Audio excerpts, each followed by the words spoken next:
പണ്ട് കളഞ്ഞു പോയൊരു സാധനം തിരിച്ചു കിട്ടുന്ന പോലെയാണ് പണ്ട് കഴിച്ച് നാവിന് രുചി പിടിച്ച ടേസ്റ്റ് തിരിച്ചു കിട്ടുമ്പോൾ. നമ്മളൊരു സ്ഥലത്ത് താമസിക്കാൻ തുടങ്ങുമ്പോൾ വീടിനകം മാത്രം കംഫർട്ടബിൾ ആയിരിക്കുന്നതിലപ്പുറം അവിടുത്തെ ചുറ്റുപാട്, ആൾക്കാർ, ഇതൊക്കെ നമുക്കൊരു പോസിറ്റിവിറ്റി തരുന്ന ഫാക്ടേഴ്സ് അല്ലേ. നാട്ടിൽ നിന്ന് മാറി UAE അല്ലെങ്കിൽ പുറത്തൊക്കെ ആവുമ്പോൾ ഈ പോസിറ്റിവിറ്റി ഫാക്ടേഴ്സിൽ മുന്നിട്ട് നിൽക്കുന്നത് ആ ഏരിയയിൽ നല്ല ഫുഡ് കിട്ടുമെന്നാണ്.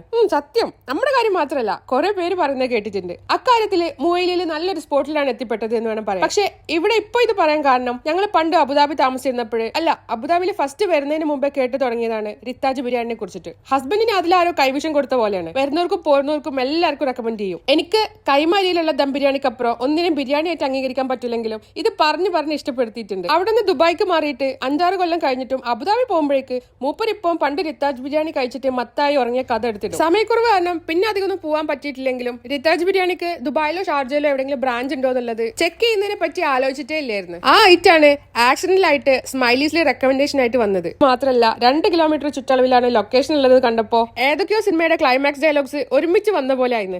ഈ മൊമെന്റിനാണ് ഞാൻ കാത്തുന്നത്. ഇതൊരു നിമിത്താണ്. അങ്ങനെ പല ഐറ്റം സംഭവം ഫ്ലേവർഫുൾ ആയിട്ടുള്ള ഒരു അടിപൊളി ഹൈദരാബാദ് ബിരിയാണിയാണ്. പക്ഷെ ചിലർക്ക് അത് അബുദാബി മെമ്മറീസും. ഏതായാലും അബുദാബി വിട്ട് അവർക്ക് ബ്രാഞ്ച് ഉള്ള കാര്യം ഞങ്ങളെപ്പോലെ അറിയാത്തവർക്ക് വേണ്ടിയിട്ടാണ് ഇതിപ്പോ ഇവിടെ ഷെയർ ചെയ്യുന്നത്.